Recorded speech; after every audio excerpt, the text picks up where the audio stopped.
marco del Día Mundial de la Visión. Doctora, bienvenida, qué gusto saludarte. Gracias por la deferencia aquí en MBS. ¿Cómo estás? Muy bien, muchas gracias por la invitación también. Oye, a ver, hoy es el Día Mundial de la Visión, doctora. Así es. ¿Cómo cuidamos nuestros ojos? Pareciera que, bueno, a mí me parece uno de los órganos más importantes, estamos siempre utilizándolos. El hecho de quedarte sin ver, pues es algo francamente macabro, es muy difícil pensarlo para mucha gente, pero no los cuidamos mucho. O sea, no es un asunto en donde digas, oye, ¿qué cuidados le damos a nuestros ojos? Exactamente. Deberíamos de hablar un poco más de estos temas y por eso justamente viene esto del Día Mundial de la Visión. El Día Mundial de la Visión se está celebrando el segundo jueves de cada octubre. Okay. Y es algo de lo que empezó a hablar la Asociación Internacional para Prevenir la Ceguera. Okay. Entonces, si ustedes se meten a la página de la IAPB, que es esto, la Asociación Internacional para Prevenir la Ceguera, van a ver que hay un montón de organizaciones, hay un montón de hospitales, escuelas, instituciones, etcétera, que se asociaron a esta idea de la IAPB por el cuidado de la salud ocular. Okay.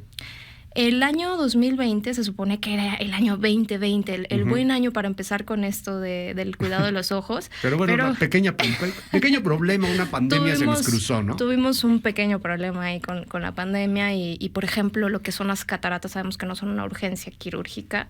Okay. Y obviamente en todos los hospitales se rezagaron, sobre todo el primer mes, marzo, abril, pero después de eso se hizo todo lo posible por tratar de recuperar esto que es el cuidado de la salud, la prevención. Dice la IAPB, prevenir, proteger, preservar. O sea, hay que seguir ciertas cosas para el cuidado de nuestros ojos. Saber, por ejemplo, que 1.100 millones de personas tienen algún grado de pérdida visual en el mundo. 1.100 millones de personas, ¿no? Y la mitad están dados por presbicia, la vista cansada, ¿no? Okay. Entonces, bueno, eso es muy lógico, relativamente fácil de resolver, pero mucha gente no lo sabe, ¿no? ¿Cómo cuidamos de nuestros ojos, doctora? ¿Qué tenemos que hacer día a día? El cuidado básico, ¿cuál sería? Un montón de cosas, ¿no? Okay. O sea, hay muchos factores que nos pueden afectar. Por ejemplo, el más conocido, la luz ultravioleta, ¿no? Sabemos perfectamente que la luz ultravioleta es un factor progresor de, por ejemplo, la catarata, ¿no? ¿De dónde viene la luz ultravioleta? Para que lo entendamos, pues, obviamente el sol. Es obviamente. Correcto, de la luz del sol. Okay. La luz ultravioleta es buena para ciertas etapas del crecimiento ocular. Okay. ¿Sí? Entonces ahí viene otra situación muy interesante hablando de la luz ultravioleta, que es que nosotros de niños deberíamos estar expuestos a ciertos lúmenes de luz ultravioleta para evitar el crecimiento del globo ocular y así la miopía. Okay. Entonces, ¿qué significa esto? Que en este año los niños que han estado en confinamiento, puede ser que hayan tenido más miopía de la esperada. Sí, de verdad. ¿Por qué no les dio el sol? Es correcto, es correctísimo. Y yo, por ejemplo, le digo, eso está demostrado. Suena algo tal vez no muy lógico, pero si uno se empieza a empapar de la literatura y todo esto que lo justifica, sabemos que hay evidencia al respecto, ¿no? Entonces, es bueno para esas cosas, pero es malo en la etapa adulta para pues problemas de, obviamente, cáncer de piel, problemas de catarata. ¿Usar lentes oscuros, por ejemplo? Sí, hay que estar protegidos de la luz ultravioleta.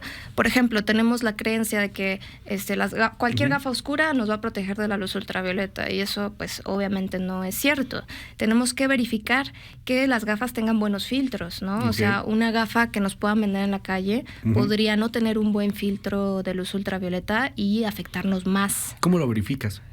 A unos que son polarizados, podemos ponerlos detrás de una pantalla LED y ver si tienen esta inclinación. En ciertas inclinaciones el filtro va a oscurecer más. Okay. Pero también hay unos espectrómetros de luz que miden esto de la longitud de onda para ver si filtra o no. Entonces sí es importante porque en lugar de ayudarnos, si nosotros no sabemos o no tenemos un certificado adecuado de esta protección, pues nos vamos a dañar más. O sea, aguas con la piratería batería de gafas oscuras. Sí, o sea, obviamente supuesto. si la compras y si son de marca, etcétera, están certificadas, ¿no? Claro, o sea, claro, por supuesto. Sí. Nos dicen mucho también, hoy vivimos entre pantallas. A ver, aquí hay 1, 2, 3, 4, 5. Aquí nada más en el estudio hay 7 pantallas, ¿no? ¿La luz azul, eso existe? Claro, o sea, ¿Qué es eso? la longitud de onda azul existe.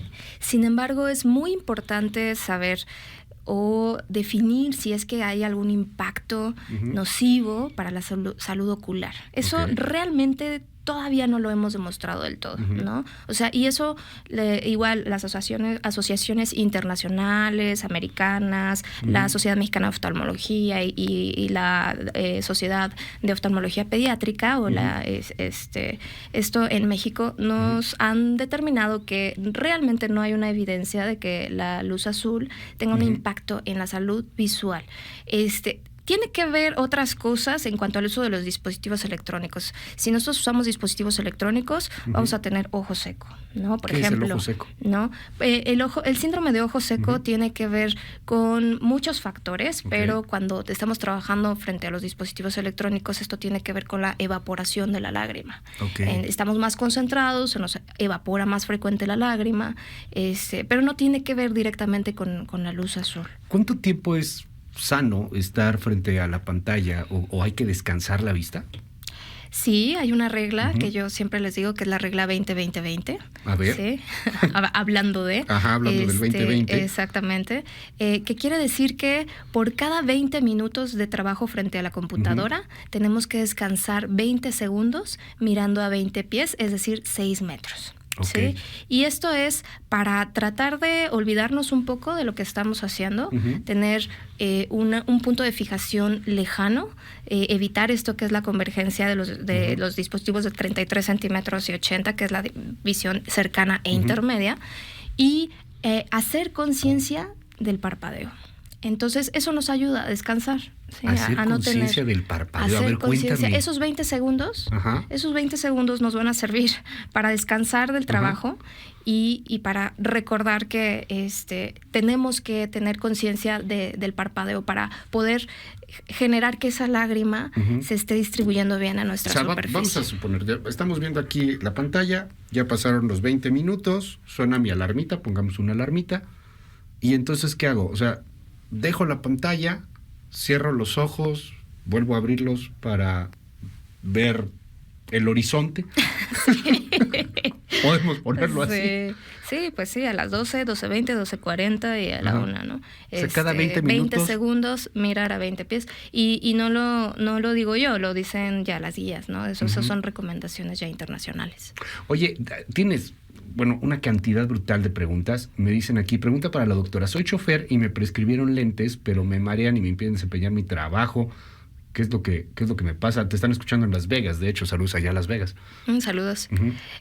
Bueno, pues ahí estábamos hablando de qué es lo que podemos hacer por cuidarnos, ¿no? Entonces, si tenemos un problema con las gafas propiamente, tenemos que revisarlo con los especialistas en la salud visual y recordar que no solamente somos los oftalmólogos, los optometristas, y los optometristas recordar que son licenciados, ¿no? O sea, obviamente son profesionales, también es correcto, son profesionales de la salud visual, verificar que los optometristas tengan esta cédula de profesionales para que nos hagan una adecuada valoración y empezar por ahí, porque platicábamos que la gran parte de los problemas visuales van a ser errores refractivos, es decir, falta de gafas, ¿no? Si el optometrista detecta que ya de ahí no hay una corrección adecuada, entonces sí ya lo va a referir al oftalmólogo y el oftalmólogo ya tiene que ver si hay catarata, glaucoma, algún otro padecimiento visual.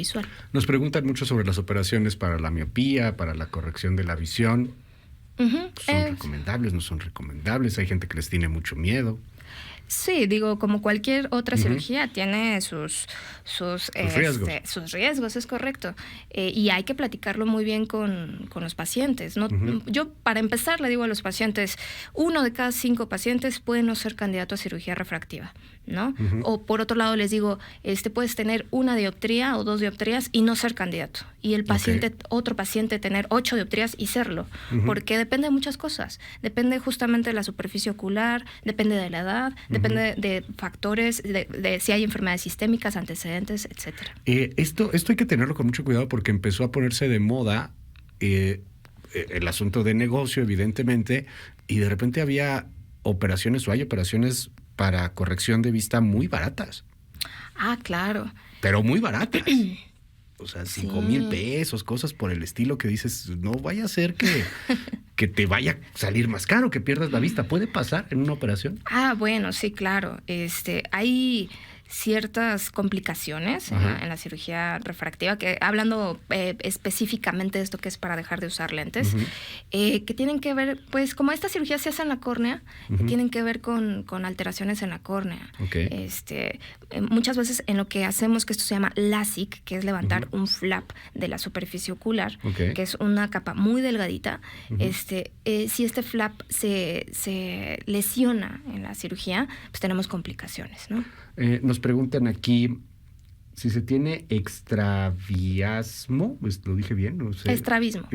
Sí, es que está estrabismo. ¿En un ojo hay algo que se puede hacer para mejorar la visión? Sí, habemos estrabólogos dentro de la especialidad de oftalmología. Hay muchas subespecialidades, ¿no? Entonces, habemos quienes hacemos cirugía de catarata, quienes hacemos cirugía de estrabismo. En el caso de estrabismo, depende, ¿no? Depende de si es congénito, si es adquirido, si el paciente ve doble o no, si el paciente tiene alteraciones en la función visual, depende de muchas cosas, pero por lo general sí se tienen opciones de tratamiento. ¿Qué tratamiento o cirugía hay contra el glaucoma? Sí, existen muchas cirugías para el glaucoma, desde procedimientos, no tanto intervenciones en quirófano, procedimientos que pueden ser con láser, y ya propiamente en quirófano se pueden hacer algo que nosotros llamamos cirugías filtrantes, que es para bajar la presión intraocular. Mucha gente nos escribe con un ejemplo que lo da aquí una persona, nos dice, buen día, yo me dedico a temas de costura, estoy 8 horas, pues con cosas pequeñas, tengo que estar viendo cosas pequeñas. ¿Recomiendan alguna lámpara especial o unos lentes en particular? Pues en cuanto a la iluminación, yo les diría luz natural, ¿no? Okay. Sí puede ser luz artificial, pero no sabemos qué tanto pueda esto generarnos fatiga. Okay. En cuanto al tiempo de trabajo cercano, porque justo el día de ayer una persona también me dijo, es que soy costurera, eso no me estará afectando. La visión cercana no va a afectar tanto en la etapa adulta. En la etapa adolescente puede ser que sí. Sí, sobre todo con el uso de dispositivos electrónicos, se ha demostrado, por ejemplo, ciertas desviaciones, ¿no? Pero en la etapa adulta la visión cercana no afecta tanto, nada más hay que estar bien iluminados. Nos preguntan muchas personas por diabetes, hipertensión. ¿Cuáles son los cuidados que deben de tener? Muy importante, la retinopatía diabética es una causa de discapacidad muy, muy importante. Entonces, el paciente con diabetes tipo 1 tiene que revisarse a los 5 años de diagnóstico. El paciente con diabetes tipo 2 tiene que revisarse en el momento del diagnóstico y de ahí cada año. Y eso la gente no lo hace. Desafortunadamente nos llegan después de ya varios años de diagnóstico con un descontrol muy importante metabólico y con algunos grados de retinopatía diabética que pueden llegar a la ceguera. ¿Cada cuánto tiempo hay que ver un oftalmólogo?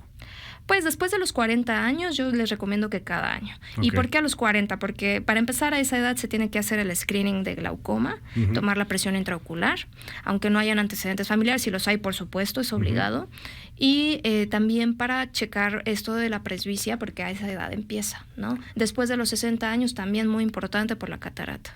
Nos preguntan aquí, y se repitió muchísimo esta pregunta, francamente yo no sé qué sea, pero ¿se puede operar el queratocono? ¿Lo dije bien? Sí, el queratocono es algo... Pero muchísimos, ¿eh? Es frecuente, ¿eh? Es muy frecuente el queratocono. De hecho, muchos pacientes que desean cirugía refractiva no se enteran que tienen queratocono hasta que quieren saber si son candidatos a cirugía láser, ¿no? El queratocono es una deformidad de la córnea. Okay. Y eso es frecuente. Normalmente el paciente puede ser que tenga queratocono cuando empieza con una mala visión, a pesar del uso de sus gafas, ¿sí? O empieza a aumentar la miopía o empieza a aumentar el astigmatismo. Y entonces migran a los lentes de contacto, ya después ni siquiera toleran el lente de contacto, ¿no? Entonces vemos que las fibras de la colágena de la córnea tienen cierta debilidad y eso sí es tratable. Sí, actualmente hay algo que se llama cross-linking, que se hace con frecuencia. Obviamente son para ciertos grados de queratocono, no todos, pero es para evitar la complicación más importante o digamos la situación más complicada del queratocono, que es el trasplante de córnea. El queratocono es la principal causa de trasplante de córnea. ¿Hay tratamiento para los que son daltónicos? Nos dicen aquí. Pues tratamiento como tal no, pero a mí me ha llamado mucho la atención unos filtros que he visto últimamente en la internet. Que incluso tienen ahí unos videos muy emotivos de que la gente se pone esos filtros y así dicen, grábalos porque se van a poner a llorar, así es la primera vez que ven los colores. Creo que eso es lo único que he visto que puede lentes, ser, son gafas, que puede ser que sirva, pero como tal tratamiento quirúrgico no existe. Doctora, se nos terminó el tiempo y tenemos una cantidad enorme de preguntas. ¿Cómo te pueden seguir? ¿En dónde pueden encontrarte? Mucha gente quiere contactar contigo. Sí, me pueden buscar en Instagram y Facebook, en los dos, como @oftalmo.montoya. Tengo consultorio en la Narvarte y ahí pueden encontrar todos mis datos. @oftalmo.montoya. Mi correo es oftalmo.montoya@gmail.com. Ahí está en las redes sociales, @oftalmo.montoya. Son las 9:29. Muchísimas gracias, doctora. Muchas gracias por la invitación.